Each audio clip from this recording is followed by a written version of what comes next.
Bonjour à tous, j'espère que vous allez bien, que vos finances vont très bien. On se retrouve pour une nouvelle vidéo. Aujourd'hui, j'aimerais vous parler de deux ETF qui surperforment le S&P 500 que vous voyez derrière moi en bleu. On va y revenir, mais avant ça, merci à tous ceux qui s'abonnent et qui mettent des likes, ça me soutient énormément. Ça me fait plaisir de vous documenter sur cette chaîne mon parcours d'investisseur. Là, pour ceux qui ne me connaissent pas, très brièvement, j'ai deux objectifs, 50% en ETF, donc en panier d'actions qui m'expose à différentes entreprises dans différents secteurs, dans différents pays, et des actions d'entreprise pour me challenger, pour essayer d'un peu mieux comprendre comment ça fonctionne une entreprise, essayer de trouver celles qui vont marcher sur le long terme. Et à côté de ça, bien sûr, de la liquidité en cas de krach boursier, en cas de crise, pour pouvoir acheter dans les périodes les plus basses. Voilà rapidement mes objectifs. En tout cas, aujourd'hui, j'aimerais qu'on revienne sur deux ETF que j'ai repérés, notamment le S&P 20, donc le iShares Core S&P 500 Top 20. Donc tout simplement comme le titre l'annonce, c'est les 20 meilleures entreprises du S&P 500. Et ça tombe bien parce que je l'ai en portefeuille. Et vous pouvez le voir juste ici, je l'ai acheté le même jour, donc on peut comparer les performances réelles. Donc faites pas attention à la valeur de l'argent, regardez plutôt le pourcentage de croissance. On a 7,51% de performance pour l'instant en tout cas sur le top 20 du S&P 500 et 5,26-27 maintenant de performance sur le S&P 500 classique. Et donc, qu'est-ce que ça veut dire? Ça veut dire tout simplement que, en effet, quand on prend les meilleures entreprises d'un panier d'actions, on a des meilleures performances. Alors attention, quand on regarde l'historique que vous voyez ici en graphique, on voit que dans la baisse, donc là, si j'enlève l'autre ETF, on a en bleu le S&P 500, en rouge le top 20. On voit que à la baisse, le top 20 est descendu beaucoup plus rapidement que le S&P 500 classique. Mais à l'inverse, en phase de hausse, aujourd'hui en tout cas, on se retrouve avec une surperformance du S&P 500 top 20 comparé au S&P 500 classique. Alors ça s'explique par plusieurs raisons, tout simplement parce que le top 20 des entreprises est plus valorisé en bourse que les autres, et donc forcément dès qu'il y a une crise, dès qu'il y a un risque, il y a beaucoup plus de pertes de confiance parce que l'entreprise était déjà survalorisée.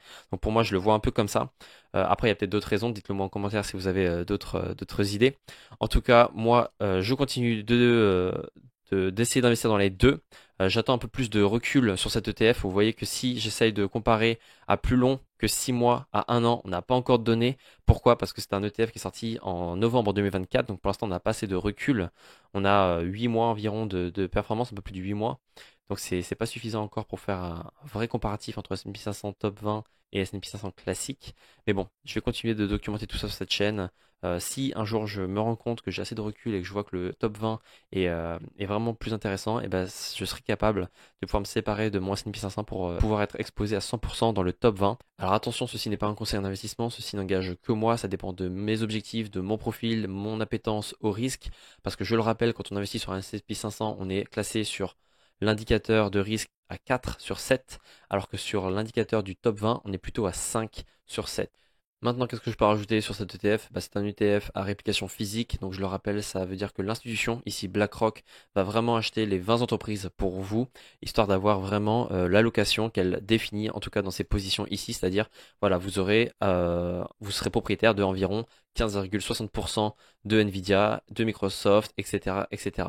Chose qui n'est pas faisable dans les ETF à réplication synthétique. Il y a plusieurs personnes qui m'ont déjà demandé pourquoi est-ce que je prenais pas tout simplement ces ETF dans un PEA. Donc le PEA, je le rappelle pour ceux qui ne connaissent pas, c'est un plan d'épargne action qui est accessible à tous les Français et qui permet après 5 ans d'avoir une défiscalisation sur les plus-values.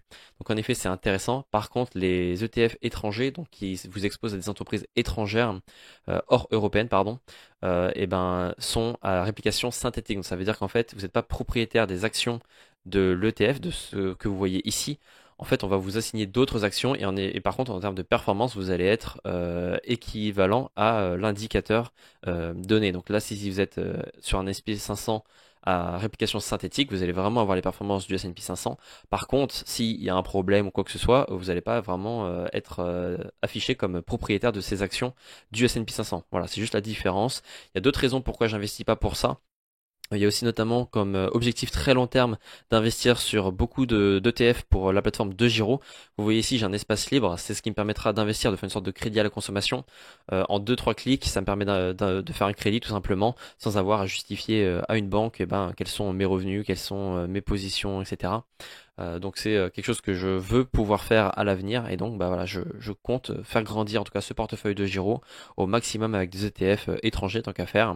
Et pour le PEA, je continue d'investir aussi dans des ETF, mais par contre des ETF européens. Je vous rappelle un peu rapidement mon exposition. J'ai 50% en SP500, J'ai 20% en S&P top 20. Je le rappelle, ça pourrait devenir 70% d'exposition au top 20 si plus tard je vois qu'il y a vraiment des bonnes performances sur le top 20 et que ça me va.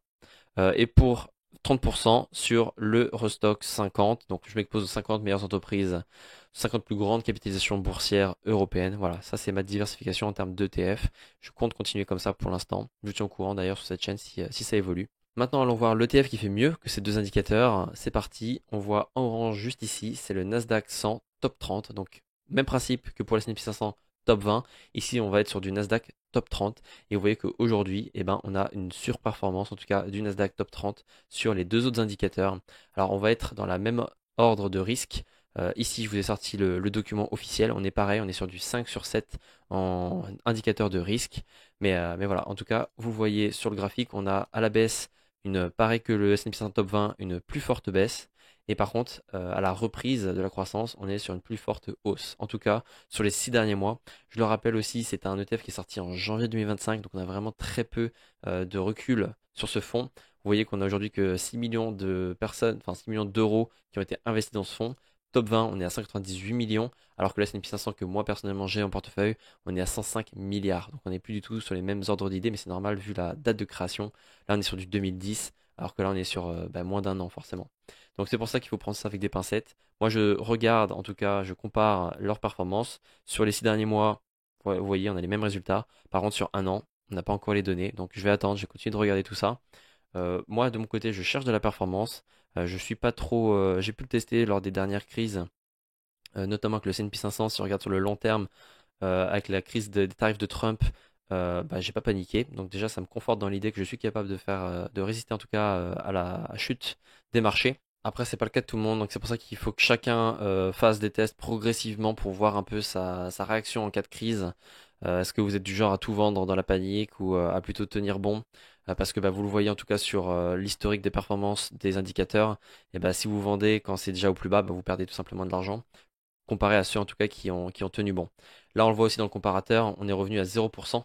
Donc le Nasdaq 100 top 30 est revenu à 0% de performance comparé à ses 6 mois avant.